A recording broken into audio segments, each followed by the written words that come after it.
Hi there, this is Kirsty from Uploans, and as I often do, I had a question from a client on email, and before I gave him my standard answer, I thought, hey, this is my standard answer. I say it to everyone asking me a similar question like this, so why not just record it?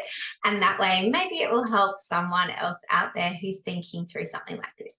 So without giving away any details, I'll just read a little bit from the email that this client sent. He said, I've got another question regarding redrawing on the mortgage. Some family have asked if they would like to invest a sum of money in a development. So the very first thing that I always say to anyone who is looking at making an investment like this is have a think about having a chat to an accountant or to a lawyer if it's a substantial amount of money.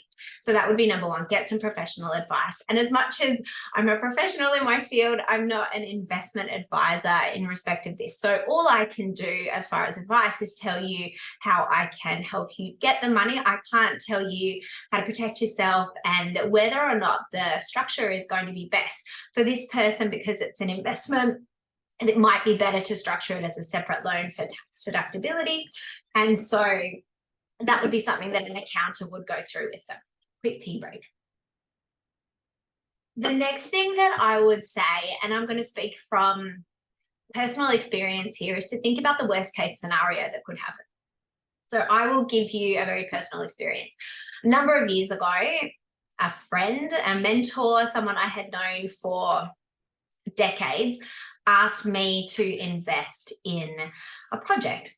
And I thought about it. I got accounting advice. I got legal advice. I put structures in place. And I thought, you know what? Worst case scenario, look, I might not make any profit out of this. And that's okay with me. I'm just excited to be involved in this development with this mentor. Long story short, maybe you can see where this one is going. The development did not go well. My mentor did not repay any of the money that I ended up loaning them. And it was a very, very substantial amount of money. The relationship was gone. My life savings was gone.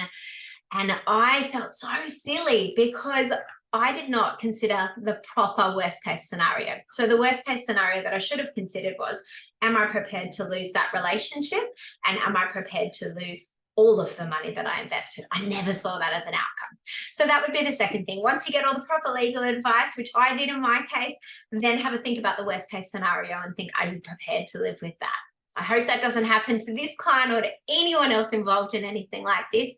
But unfortunately, the more I share my story, the more there are many people who have gone through similar things to myself. So again, just having a really long, hard think about the worst case scenario and knowing that having appropriate legal structures in place doesn't necessarily protect you either, because I did and I wasn't. So I don't want to sound all doom and gloom on this video, but I just think by sharing my story, as painful as that was for me, maybe it might help somebody else just to have a really good think about whether any investment opportunity is the right one for them.